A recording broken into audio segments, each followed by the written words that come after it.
to the Weather Studio Live from the Met Office. I'm Aidan McGivern. And I'm Alex Deakin.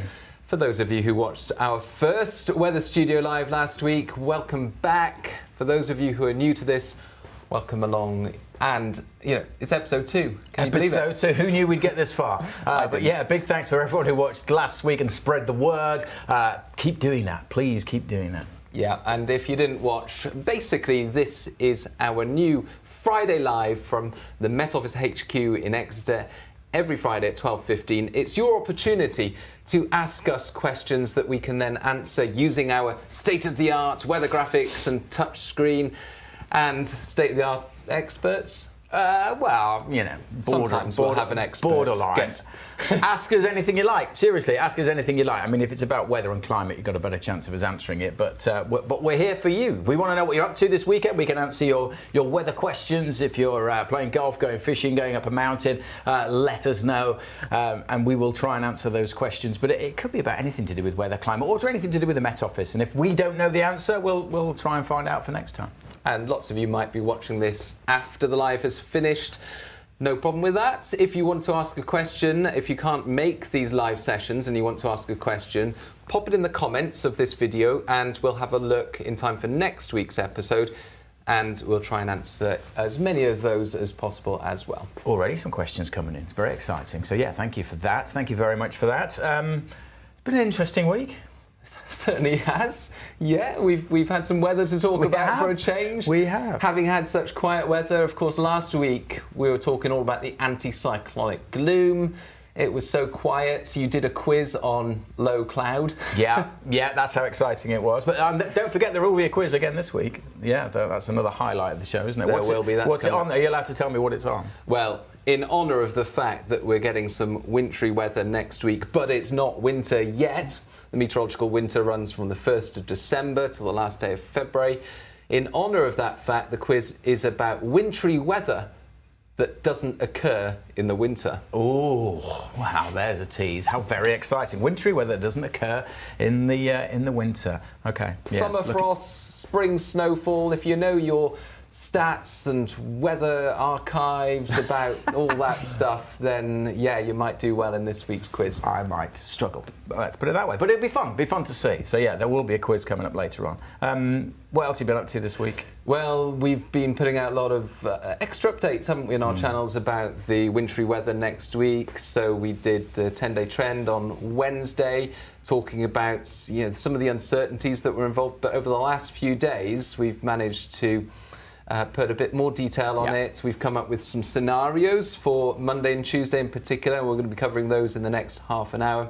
And we've been posting regular updates on TikTok. If you don't follow us on TikTok, that's another place where you can get some up-to-date forecasts from us. A deep dive was good. Deep dive was long. It was basically a double deep dive. If you've not seen our deep dive this week, it was kind of a double deep dive because the weather was so exciting. We had to talk a lot about that, but also we had planned a special guest. So Ken Milne came in, who is one of the scientists, his science fellow actually here at the Met Office, and basically an ensembles guru. He knows a lot about ensembles. So we've had a lot of questions about what are ensembles, and he did basically a half-hour chat with me about what they are. But before that, we also looked at the weather coming up. So yeah, it was like a double deep dive this week, but yeah, it's been gone down pretty well on YouTube. So yeah, if you haven't checked that out, go and check that out. And if you're interested in what ensembles are, there's a really good bit in there with Ken.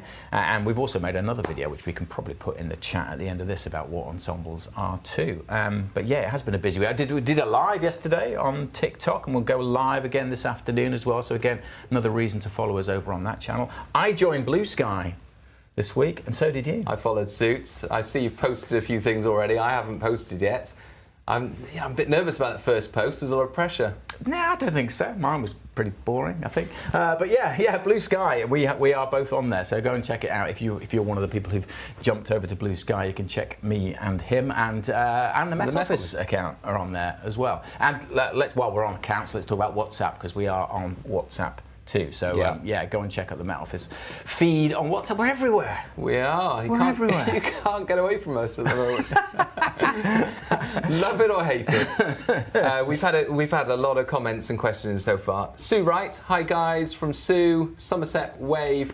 Sue always writes lovely comments on our YouTube videos, so we like Sue very much. Hello, Sue. Yeah, lots of questions. Blimey, which ones to choose? Is it true that the 850 hectopascal temperature below -5 is used as a rule for snow forecast at sea level?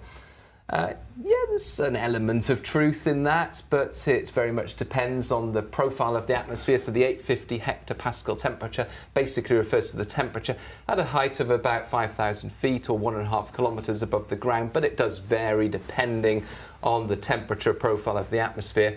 And typically the air gets colder as you go up into the atmosphere. Not always, because of course this time last week I was talking about the fact that the temperature at that height was actually warmer than the surface in many places, and that's because we had this temperature inversion. And similar, I think, probably where we are in Devon.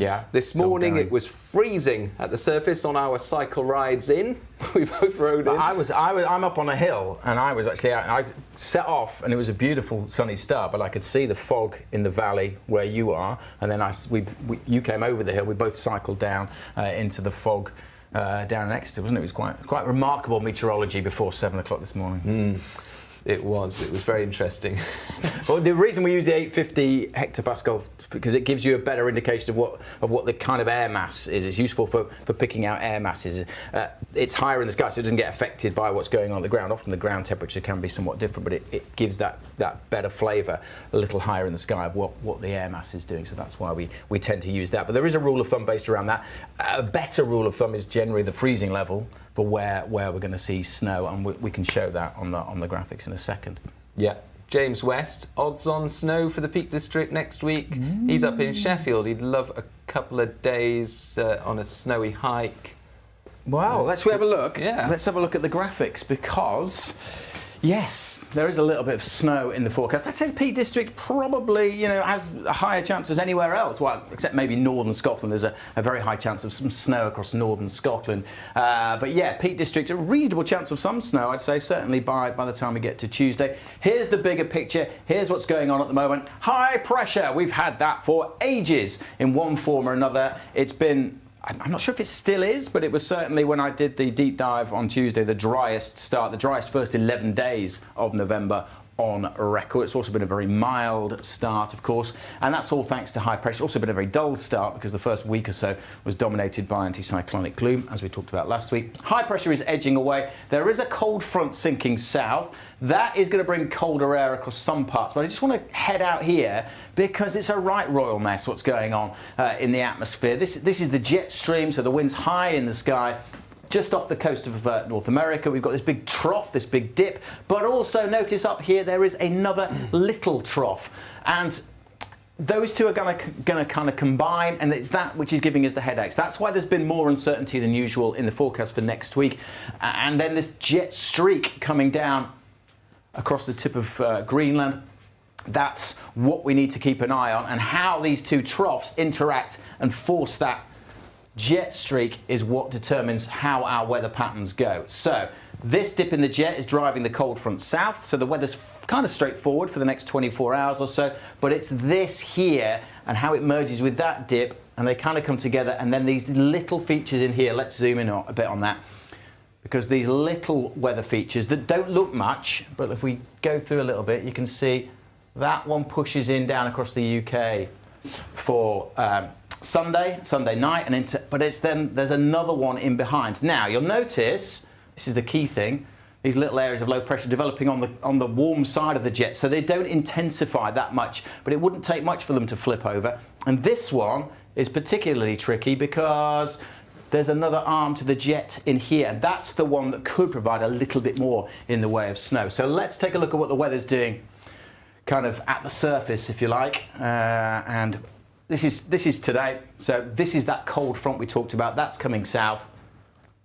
As we go through tonight, it sinks its way south. It'll bring a spell of rain, nothing too unusual, and we start to see the colder air coming in here. And yes, there could be, if you zoom in and squint, there's a little bit of white on there. There'll be some snow showers over the tops of the hills in Scotland on Saturday, but nothing too unusual about that. Further south, just this zone of rain. But then on Sunday, we start to see this next area of wet weather coming in. That's that first little ripple on the weather front. That comes in, and as it hits the colder air coming in here, we will start to see some sleet and snow over the hills of northern Scotland, but it all depends on the intensity and how quickly it interacts with that colder air. And then if we actually go through, that scoots south, and as it does so, look at that, there's some white in there. Let's zoom in a little bit on that. So some snow over the hills of southern Scotland and potentially northern England for a time, but it all moves through pretty quickly. Mostly in the south, it is just rain. In fact, for much of the south, most of the weekend's going to be dry. And then we see some rain coming in. Most of it's, across Northern Ireland, Wales, it's all blue, it's all rain because it depends on where that boundary is. But some snow. And then we get another little system coming in.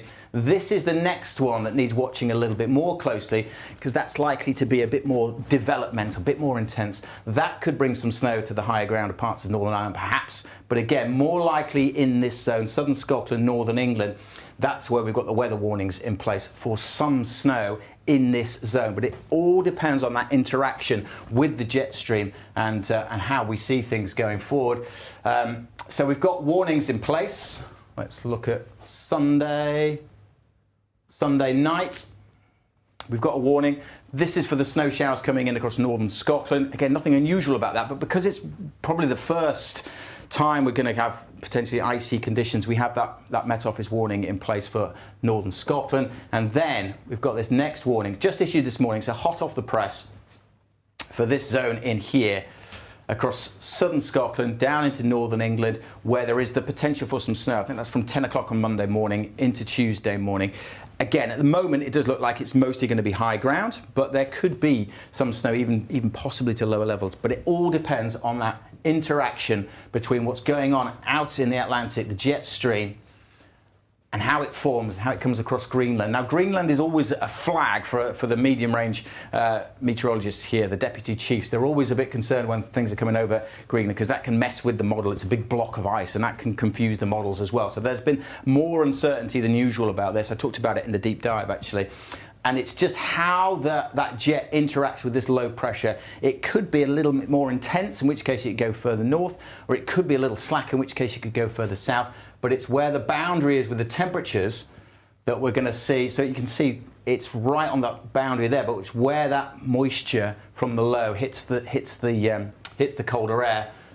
That's the big question mark as to where it is. It's not going to take much for that to be 50, 100 miles further north or further south. So the message at the moment, yes, we've issued those warnings for this morning, but please do keep up to date with the forecast. At the moment, those warnings are for a low likelihood of a higher impact event. But, there is always going to be something to play for. I suspect those warnings will get, fine-tuned as we go over the weekend. So do keep up to date with the forecast into next week. From all that, you can see the mild air generally stays across the south, so we're not talking snow here. But as we go through, that does then clear through, and as that clears away, the northerly winds bring the colder air finally down to the south. So we've been talking about getting colder, but actually probably won't get that much colder in the south until Tuesday, Wednesday next week, and then the northerly winds stay in place and the cold air is in place. And that's when we could see a little sleet and snow as that clears away, again, depending on the exact track. So yeah. That's an overview, probably a bit too much, but there's a lot going on, and this is the latest in terms of our scenarios.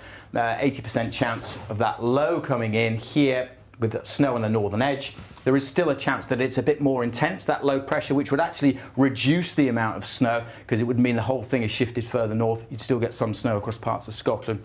That's seen as a 1 in 5 chance, and that's the 80%, the 4 in 5 chance. That's the most likely. But the exact track of the low will determine exactly how much snow we see. So, yeah, lots going on. As I say, please do keep up to date with the forecast. That's enough from me for now. Any questions, Aidan? Well, related to that, yeah. Steve Wiley asks, any chance of the snow warning shifting down into Manchester or Birmingham? Well, again, it depends on that exact track, but I suspect even at low levels, those kind of low levels, the risk is pretty small at this stage of anything significant, anything that's going to kind of build up. Don't remember it's November. Don't remember it's November. Do remember it's November because it's November. It's still November, and we've been very mild. It's been a very mild, so the ground hasn't cooled down.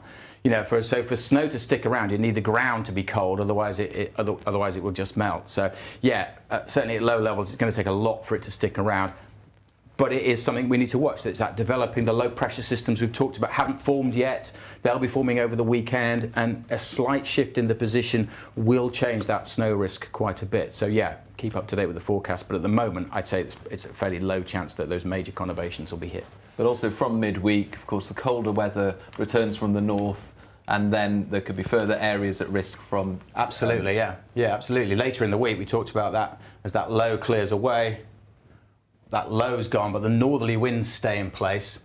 So if we put the temperature profile on, we're really all in the cold air for the middle part of next week. Now, with the northerly wind, you're going to get snow showers coming in from that northerly wind around the edges. But it only takes one of these little lows to develop and form and move in, and that will bring the moisture. Because for snow, you need the cold, but you also need the moisture. These little features could drift down, and that could bring some significant snow. So yeah, even if we don't get it Monday, Tuesday, there's still the potential later in the week. Yeah, and yeah, that answers a lot of people's questions about any chance of snow in this location, in that location. So, for example, is there any chance of snow in southeast London? Unlikely, isn't it, for the first couple of days of next week? But then once we get those northerlies returning from midweek, you wouldn't necessarily rule it out for anywhere in the UK, because essentially the air would be cold enough, but at the same time there'd be a lot of dry and bright weather, depending on whether you get those more organised features running down in the northerly flow.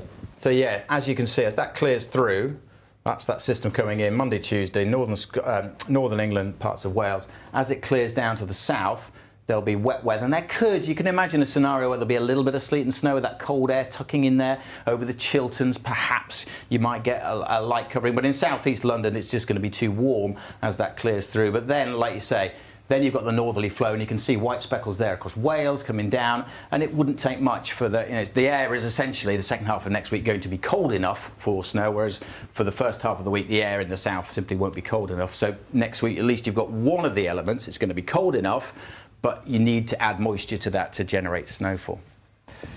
Why does it snow more in France than the UK?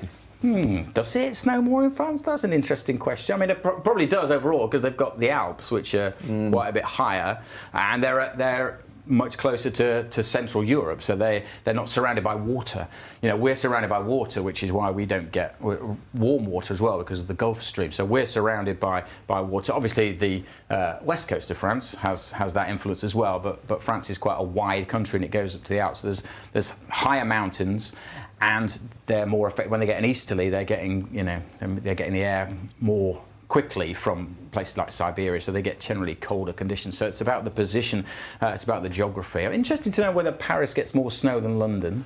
I would have thought so. Yeah? Yeah, they typically are, on average, colder, I'd say, with more of a continental influence, but I might be wrong. Well, we'll do some research around that, but that's a good question, A lot of questions actually on whether we got more snow in the past than we do now. So Martin's just asked, did we get more snow in the 1980s? It seemed like it was. Someone else asked, did we get more snow in the last quarter of the last century than the first quarter of this century? And I've got some stats here. So on average, we look at 30-year averaging periods. The 1961 to 1990 average had 36 days of sleet and snow in the UK every year on average, and that has dropped down in the last 30 years, so 81 to 2010 to 23.7 days.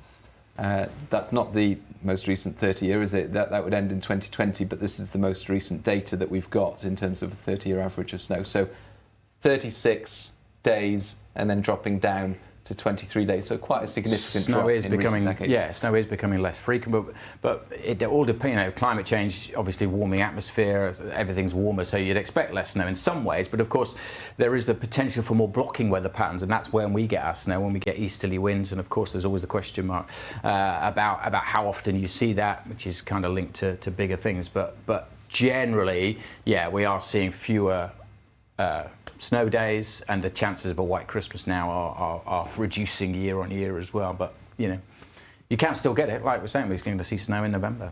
Neil Robinson asks, do you prefer a particular model for snow?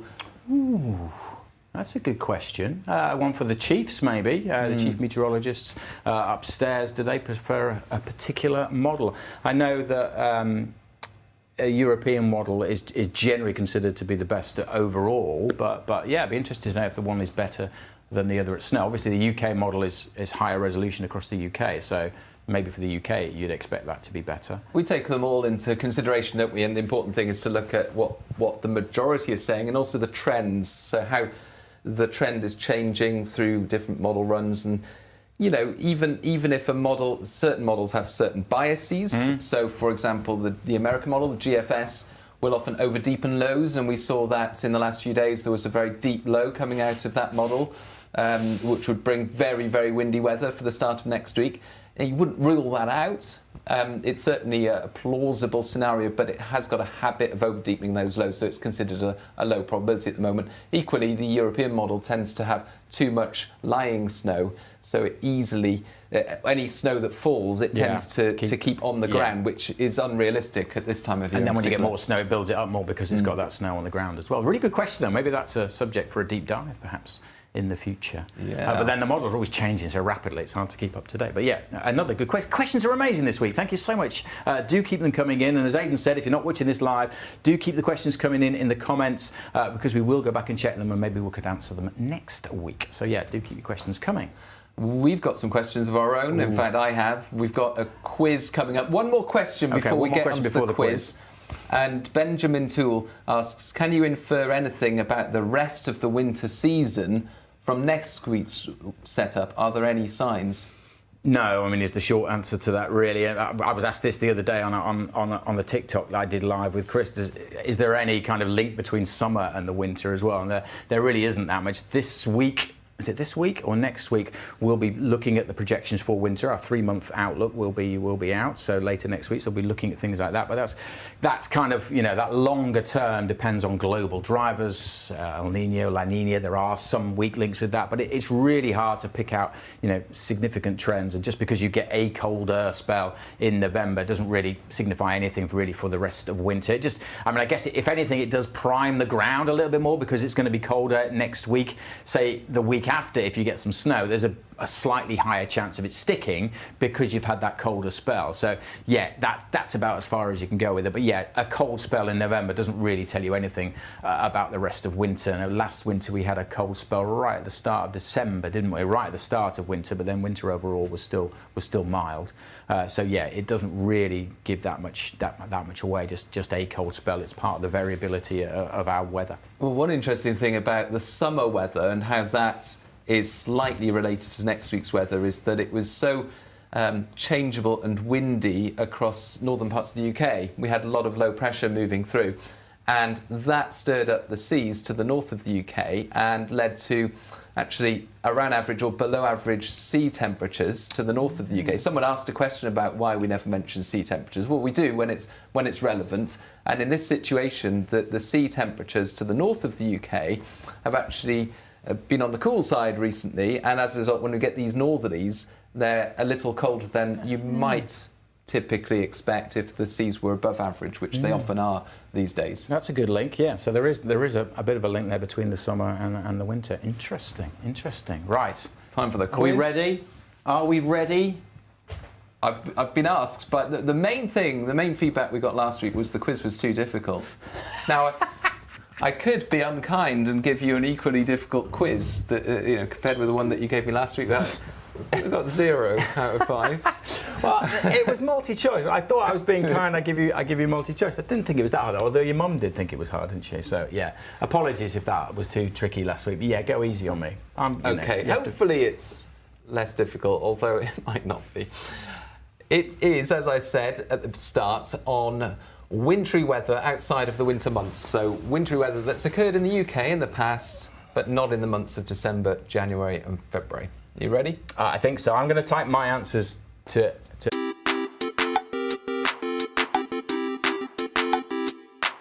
Everyone's dancing.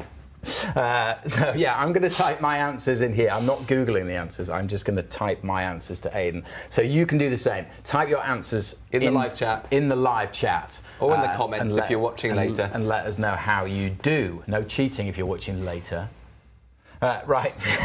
Okay. Yeah. Question 1. On the 1st of March 2018, the beast from the east brought freezing temperatures and widespread snow to the UK. It was also the coldest spring day on record. But where in the UK did the maximum temperature reach just minus 4.7 Celsius? Multiple choice. Was it A, Braemar, Scotland, B, Castleberg, Northern Ireland, or C, Tredegar, Wales? Where in the UK holds the record for the coldest spring day on record? Beast from the east. Was it Scotland, Northern Ireland, or Wales? Okay. Yeah, keep your answers coming in. Have we got answers coming in? Oh yeah, loads of answers. Look at that. Brilliant, guys. Keep that coming. Yeah. So it's multi-choice. Only 3 options this week. That's probably better. I did too many last week. Blimey, there are so many answers. I can't keep up. Quite a few B's. Braemar, people are saying as well. A few people are saying Tredegar. Steve is in Tredegar. Oh, is he? Liam, no, that's his username. His username is Steve is in, and his answer is Tredegar. Wow. Oh, there you go. This is good. Someone's commented they're French, but they're answering British weather questions. They could have answered the French question we had. Yeah. How much snow have you seen in France so far? Quite a few answers for different answers coming out all over the place. To be honest, RJLJ123 is actually answering in Welsh, which is impressive. I salute you for that. Someone asking what was B. B was Northern Ireland. It's either A, Scotland, B, Northern Ireland, C, Wales. Right. Coldest spring day on record. Where? Okay. Question number 2. Former Prime Minister John Major famously loved cricket. But who was the Prime Minister when several county cricket matches were abandoned to a rare summer snowfall on the 2nd of June? Was it A, John Major, B, Margaret Thatcher, C, Harold Wilson, or D... Oh, there's D in this one. You've got to be consistent. You can't have C and then D. Edward Heath. Oh, come on. Because I know the year... I you know the year, but you don't know the exactly. That's not politics. Fair. You don't know the history. Prime Minister. It's not Prime Minister Studio Live. It's Politics Live. I know the year because I was born, but you weren't. Quite a few people saying Thatcher. A few for Harold Wilson. I don't know my politics. That's annoying. Stop complaining, Alex. Someone Heath. said. Quite this right. is revenge. Harold Wilson or Harold from Neighbours, suggests Dan. I don't know if Harold from Neighbours was around then. He was probably alive. He's older than me. No, Harold from in Neighbours. But Neighbours hasn't started then, had it? Sons and Daughters, maybe. That would have been. I could have asked what soap opera was. Well, I'd be more likely to get the soap opera question than the Prime Minister one. Drop a note in the chat if you remember Sons and Daughters. Okay, I've got your answer. Let's move on. Look for it on YouTube because Sons and Daughters was great. This is going to be an easy one for you, I think. Okay. In the UK, it's more likely to snow at Easter than Christmas. True or false? In the UK, it's more likely to snow at Easter than Christmas. Is that true or false? Okay, and there's a few caveats around that, isn't there? But I am going to say that. Okay. Keep your answers coming in. What are other people saying? Still on the politics. Harold Wilson, Ted Heath. Most people are saying true. That's what I can see whizzing past in the live chat. True sometimes. Sue Wright. Okay. True depressingly. Oh yeah. Not many people in the comments talking about sons and daughters. Just me then, is it? Sons and daughters. Got a younger audience. Yeah, I think we probably have. Ask your parents. Question 4. Right. What's the lowest temperature ever recorded in the UK in the summer? I'll give you this to the nearest 2 degrees. The lowest 2 degrees either side. Temperature ever recorded in meteorological summer. In the UK. So June, the lowest July, min. August. The lowest min. Yeah. In the summer. Oh.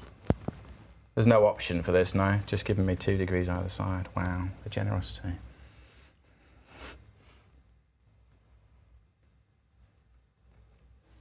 What of people saying. Oh, blimey, there's a proper range here. -7 from Lee, -5.6 from... Have you sent your answer in? No, sorry, I haven't sent. I've sent it now. I've sent it now. Okay. Absolute 0, said Mr. Hines. That sounds unlikely.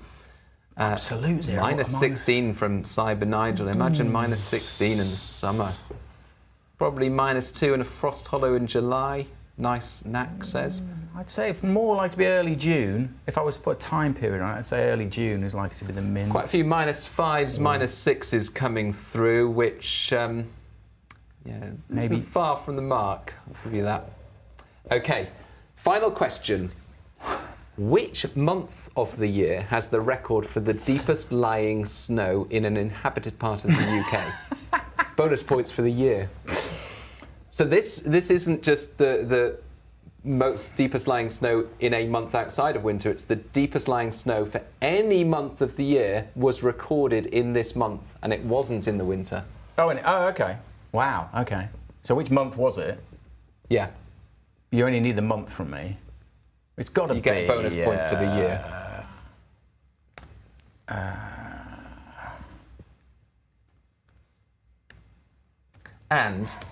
And an additional bonus point for which British Prime Minister is exactly the same height as that snow depth. Wow. How do you know that? Did you just search that? Or is that... Wow. I was looking for... I found the snow depth. I was looking for famous people. Yeah. That are that height. To put it into perspective, so a British Prime Minister. It's not the British Prime Minister that was Prime Minister that year. No, that would be good. That would be really good, wouldn't it? We could bury the Prime Minister under the snow.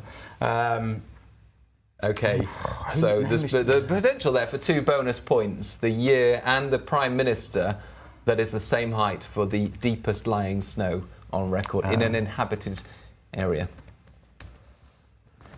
Liz Truss, Ted Heath, Tony Blair, Churchill, Major, loads of guesses coming up to that. Yeah, I think Liz Truss might be a good shout. Oh, no! No! Can I change my answer? Which answer? The Prime Minister, the bonus one.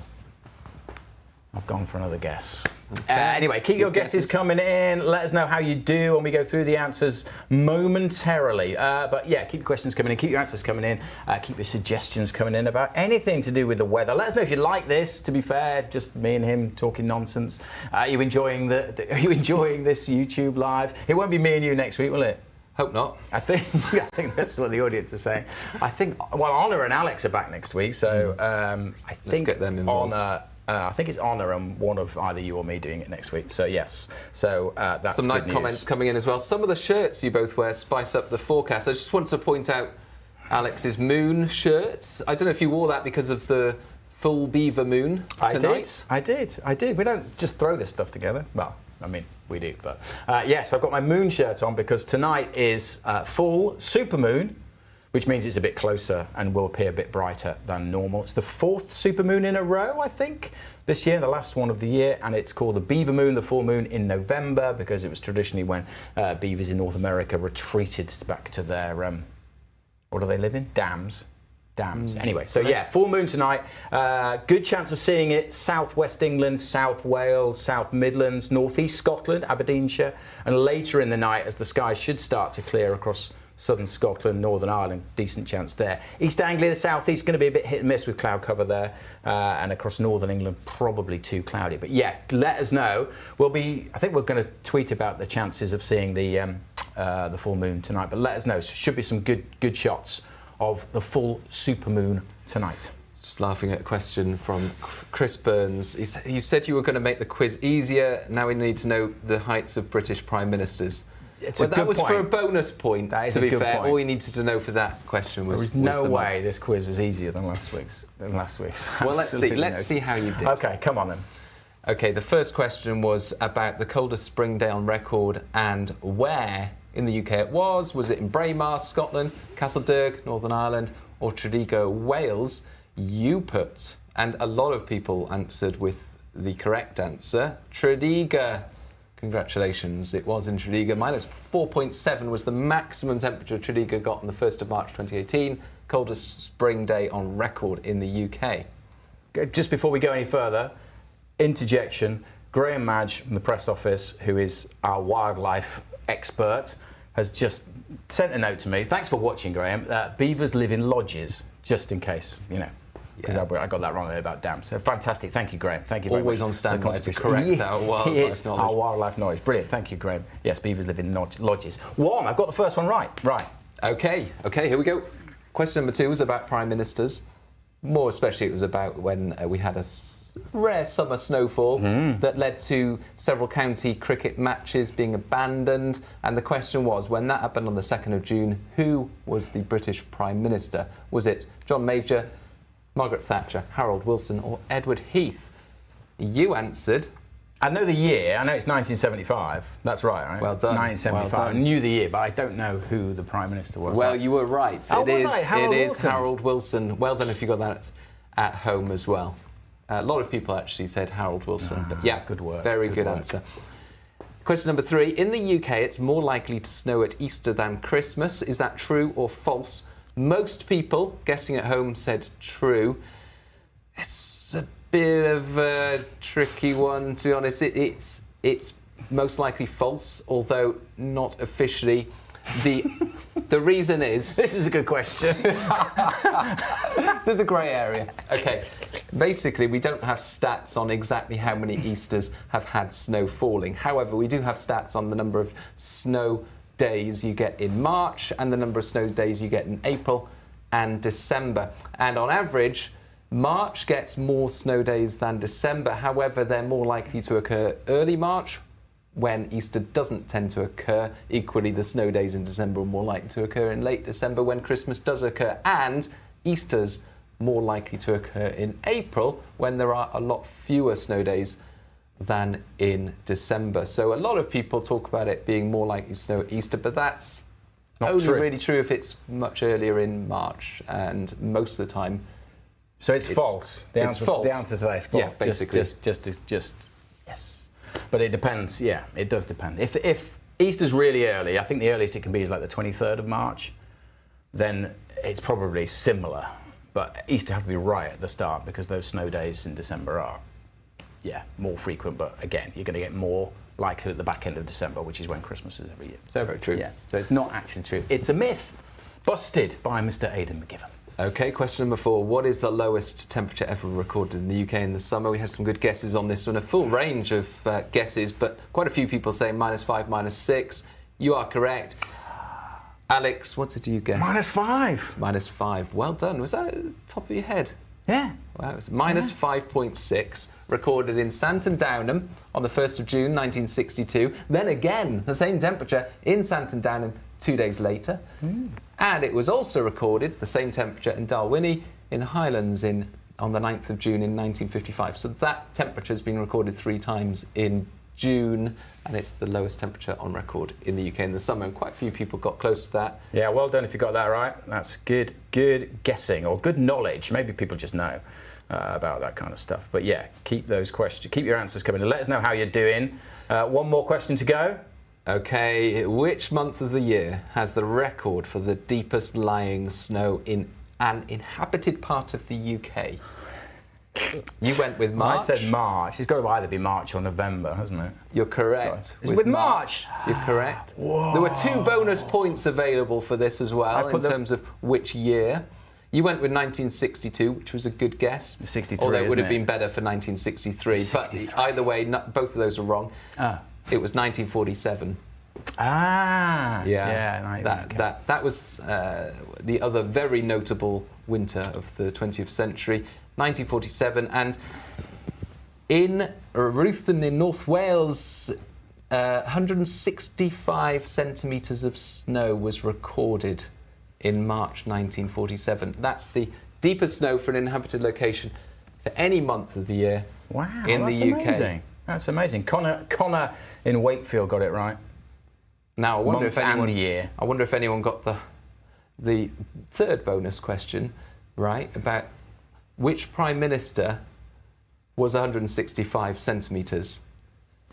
I went with Ted Heath initially and then changed it to Rishi Sunak. Rishi Sunak. It's actually Margaret Thatcher. So, is it? Yeah. The deepest lying snow in an inhabited part of the UK was the same depth Height. and height as Margaret Thatcher. Wow, I mean, you can amaze your friends. It's Friday, right? People will be going Picture it. out tonight to the pub. You can amaze your friends with that knowledge. And when they say, oh, where did you find that? You can say, well, it was on the Weather Studio Live earlier. Yeah, if it pops up in a pub quiz, you never know. You never know. That's fantastic. Good quiz. I take it all back, actually. It was quite a bit easier than the quiz that I did last week. OK, we've had quite a few questions in. Let's cover a few more questions before we wrap it up. I wasn't prepared. Right. Are you two married? That's the funniest question, according to Rich, who's been sending through. Yes, but not to each other. Oh, I thought that was the question. Yeah, oh, maybe it was. Maybe it was. I thought we were married. We seem like a married couple. How long do you think this cold spell last? Can I show something at the board for that? Because I did dig these charts out, which show the cold spell. This is again at 850 hectopascals, so not the surface temperature, but this is the temperature for Edinburgh from the European model. Again, using the ensembles, the main line there is the deterministic, and then each of these is a little ensemble. You can see there the temperatures drop off in Edinburgh Friday into Saturday as that cold front goes past, and the whole of next week it stays cold with a few little bumps. Notice there's a few little bumps in here, and that is because of the uncertainty of the position of that low, because if that low is a little further north, it could take the warmer air back into Edinburgh. But generally, whole of next week it stays cold in Edinburgh, and this is the precipitation, so that's when we're most likely to see something falling out of the sky. For Reading, it's quite interesting because, yeah, you get a bit of a dip as the cold front goes through, but because the low is going to be further north, Reading stays in the milder air Monday until Tuesday when you get that drop off. But here too, the whole of next week pretty much staying in the cold air. So yes, we are likely to stay cold certainly through next week, and this is talking about the multi-model, again using the ensembles from all of the models, whether we're going to see a northerly wind or a southerly wind, and the blue is northerly, and you can see that for all of next week the blues are in control, so it's likely to stay northerly all of next week. Signs of it changing, but only weekly, and we're getting to the back end of next week by then. So certainly next week staying cold throughout the week. Whether we see something of a change into the following weekend, well, it's possible at this stage, but too early to say. But certainly the cold spell will last next week. Chris A asks, why aren't different models amalgamated to get a median or an average or a mean? Well, they kind of, that's kind of, they kind of are, and that's what kind of an ensemble is, I guess. But we also have a new system in the Met Office that does exactly that. It takes in the UKV, the high-res model, it takes in the ensembles, and it takes in the nowcasting as well, and actually does generate a probabilistic forecast. So I think going forward, that is kind of where we'll be at. Kind of that's what the meteorologists do at the moment. They look at them all and then kind of process that. So at the moment, it's kind of a hybrid between the humans looking at it and some computer process. But I think that will come into it a little bit. But of course, you still need to know what the edges are, because if you average everything, you're just going to get an average, and that's going to be wrong more often than not, because it could be two extremes just averaging into the middle. So it's not that useful just to average everything. You need to then work out what the probabilities are, and then you can always look at what the extremes are as well. That's why we cluster the scenarios as well sometimes. So take 50 computer model runs and say the computer looks at them and says, well, these 20 look roughly similar, so this is one scenario. These 10 look similar, so there's a smaller chance, but another plausible scenario there. And you know, the scenarios map that you showed earlier, 80% chance of this, 20% of the other one, is a result of that kind of clustering, that look at all the different ensembles and saying most of them show this, but some of them show this other scenario. It's almost 1 o'clock. We should probably wrap up unless there's one more quick. We're having too much fun. Thank you so much for watching. Is there any more quick questions we can answer quickly? Yeah, there was one that I wanted to keep calm answer. And drink tea, Goldfingers Gaming. I like your attitude, Goldfingers Gaming, yes. A few questions about 62, 63 winter, because that cropped up in our quiz. And someone asked, is that still possible in our current climate? That's It's a good question. I mean, it's much less likely. You can't rule anything out, but it's much less likely now because the atmosphere is warmer and everything's warmer. So it's less likely you're going to get significant as much snow. The extremes. The thing about climate change is the extremes are shifted. You've shifted the whole bell curve. So whereas 62, 63 was an extreme of cold, they're becoming less likely, and the extremes of heat are becoming more likely because you've shifted the bell curve because of climate change. So you can never rule something like that out happening again, but the chances of it happening are less now, in the same way that chances of us reaching 40 degrees are now more in the summer because we've shifted that bell curve. So yeah. Great questions as always. Yeah, really good questions. Thank you so much. Sorry if we didn't get round to one of your questions, but yeah, keep them coming in. Reply in the comments to this video and we'll try and answer some more questions from those comments in next week's Weather Studio Live. And please join us again for next week's Weather Studio Live. Lots of stuff coming up. Yeah, lots of coming up next week. Yeah, a reminder about the WhatsApp channel. Go and check that out. Weather Ready as well. With it getting colder next week, go and check out our Weather Ready page. Lots of good advice on there for cyclists about, I didn't know this, about wearing a swimming cap under your helmet. That keeps you warm. Knowing where your stop tap is really good advice. So there's lots of other good advice about getting weather ready. So go and check out the pages on the Met Office website. Yeah, what are we up to next week? Who's doing the deep dive? Is it you? Me. You're doing the deep dive. Yeah, it should be a fun one. Yeah, plenty to get your teeth into. But yes, and a big thanks to Rich, especially. Rich hired our studio manager, who hasn't been very well this week, and he's struggled on like a brave soldier to be in. And a big thanks to Adrian, who's been pressing the buttons and making us look good today. So big thanks to those two as well. Yeah, but that's all from us, and we'll see you again soon. Thanks very much. Bye. Bye.